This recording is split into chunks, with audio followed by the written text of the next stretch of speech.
interesting that I just recently released a video where Andrew Schultz was complaining that Trump didn't end any wars.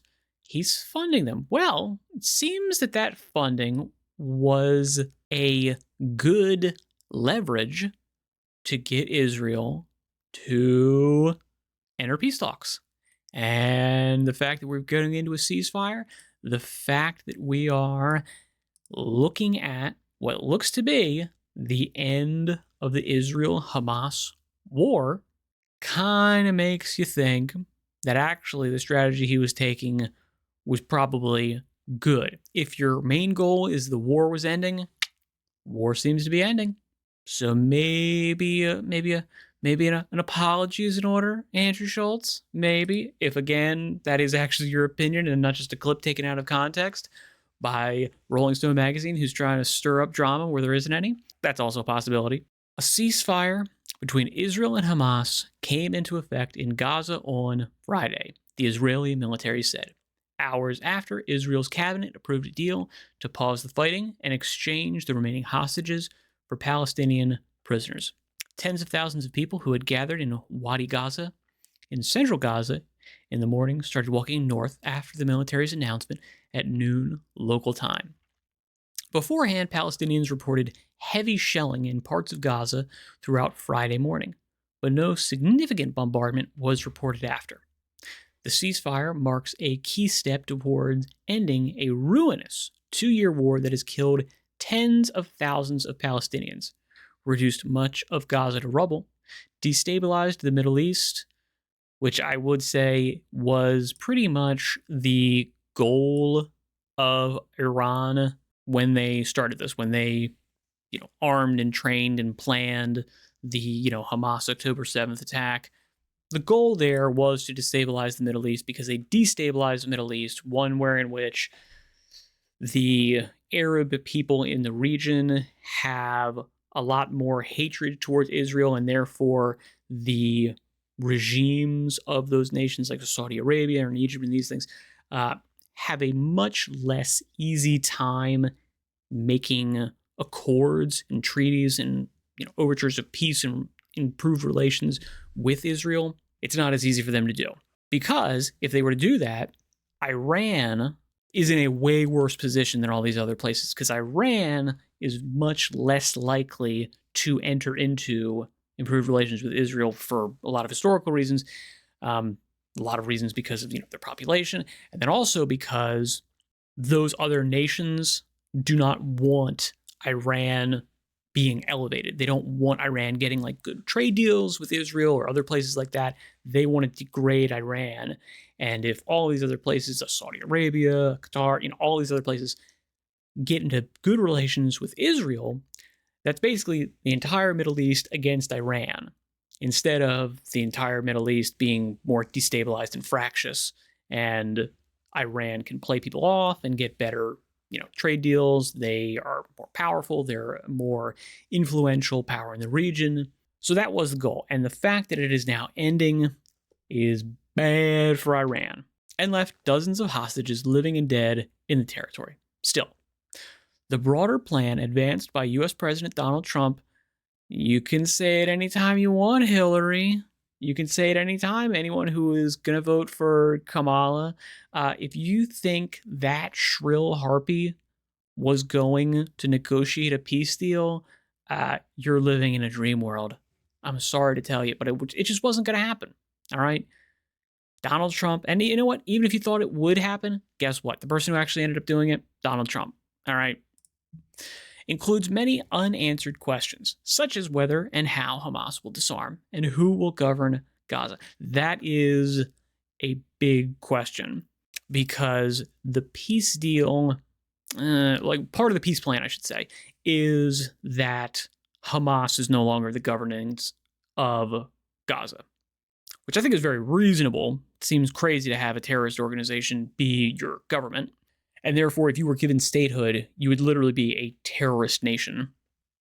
So who will govern Gaza? Is it going to be reasonable, moderate people, or is it going to be, the people of Gaza elect the most crazy, extreme group like they did when they elected Hamas? I don't know. Obviously, I don't think Israel is going to, at this point, trade crazy terrorist Hamas for crazy terrorist whoever the hell else. I don't think it's going to happen. And I don't think the U.S. would want that to happen. That will definitely be something to watch going forward, is who will govern Gaza. It's a big deal. A brief statement from Israeli Prime Minister Benjamin Netanyahu's office early Friday said the cabinet approved the outline of a deal to release the hostages without mentioning other aspects of the plan that are more controversial. Israeli troops have begun to withdraw to agreed upon deployment lines, the military said. An Israeli security official speaking on condition of anonymity due to the sensitivity of the withdrawal said the military would control around 50% of Gaza in their new positions. Shelling continued early Friday. In central Gaza's Nuseirat refugee camp, Mahmoud Sharkawi, one of the many people sheltering there after being displaced from Gaza City, said artillery shelling intensified in the early hours of Friday before the military's announcement. Again, it's actually not that crazy to basically put a little bit of extra stuff in there before you pull back. It's to dissuade you from, challenging the pullback and basically going, oh, okay, let's jump in and attack, try to take more stuff back. We want to dissuade that by, having a big show of force before we pull back. That seems to be normal to me. The shelling has significantly increased today, said Sharkawi, adding that low-flying military aircraft had been flying over central Gaza. Residents of Gaza City in the north also reported shelling in the early hours. It is confusing. We've been hearing shelling all night despite the ceasefire news, said Heba Garoun, who fled her home in eastern Gaza City to another neighborhood after her house was destroyed. As I said, I think the shelling increased is basically to, scare people.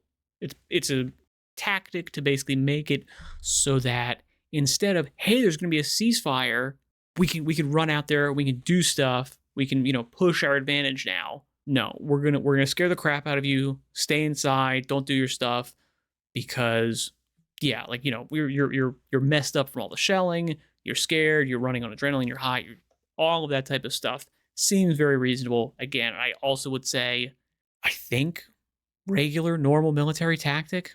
Details of the deal. A senior Hamas official and lead negotiator made a speech Thursday laying out what he said were the core elements of the ceasefire deal. Israel releasing about 2,000 Palestinian prisoners, opening the border crossing with Egypt, allowing aid to flow, and Israeli forces withdrawing. Khalil El-Haya said all women and children held in Israeli jails will also be freed. He did not offer details on the extent of the Israeli withdrawal from Gaza.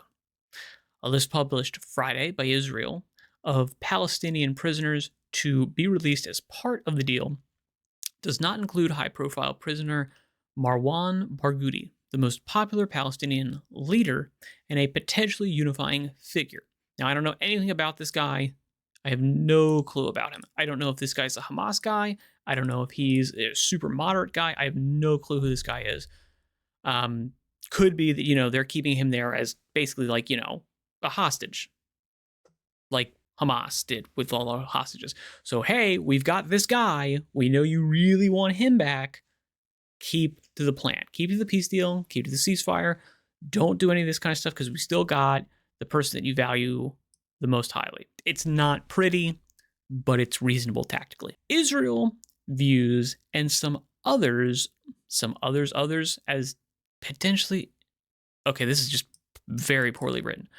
Okay, potentially unifying figure, Israel views and some others as terrorist mastermind who murdered Israeli civilians and has refused to release them in past exchanges. Israel views some others as terrorist. I have no idea what they were trying to say here. Holy crap. Bro, AP News. You don't have a little bit of like spell check or something? It's insane how often this happens when I'm reading these like professional, world-renowned news articles that basic ass stuff that any editor who's ever read, I shouldn't say an editor, like a sixth grader could read this and go, I don't know what this is. Red pen, something, do something here. You messed up. I don't know what you were trying to say. El Haya said the Trump administration and mediators had given assurances that the war is over, and that Hamas and other Palestinian factions will focus now on achieving self-determination and establishing a Palestinian state. I don't know if that's on the table. The Palestinian state, I don't know if that's on the table. The two-state solution stuff, from everything I can tell from people who are like on the ground, who are in touch with Israeli officials and these things, the two-state solution is not on the table. It's not. It's not on the table. I understand why. I understand, other people are like would not be happy about that. If you really wanted that, I think there were legitimate overtures. Like they tried to make that happen a couple years ago, once, twice, maybe three times, and it just didn't happen. Didn't Hamas didn't want it. So the idea that they're now going to go, okay, you had this big giant crazy terrorist action, we fought a war, you lost it, and now you get everything that you wanted out of that, it doesn't seem likely. It doesn't seem historically in the cards. We declare today that we have reached an agreement to end the war and the aggression against our people, Al-Haya said in a televised speech Thursday evening. To help support and monitor the ceasefire deal, U.S. officials said they would send about 200 troops to Israel as part of a broader international team. The officials spoke on condition of anonymity to discuss details not authorized for release. Now, what do I think about this? Seems to be good. I think I am in agreement with a lot of people in saying that, look, this war does need to end. I think it's good that it's ending for either side, whichever side you support. If you support Israel, then guess what? The optics war, the propaganda war for this war is lost. Israel's losing it. It's not looking good for them, so it should end. So if it's ending, great. Good for Israel. If Hamas, you support, Gaza, Hamas, Palestine, whatever, then great. This stops the killing. You should be happy that this is happening, and you should say, you know what? I don't like Donald Trump, but this is a good thing that he did. Or, if you're honest, you should say, thank you, Don. Good luck in all your endeavors. Thank you very much for your time and attention. I'll say farewell for now.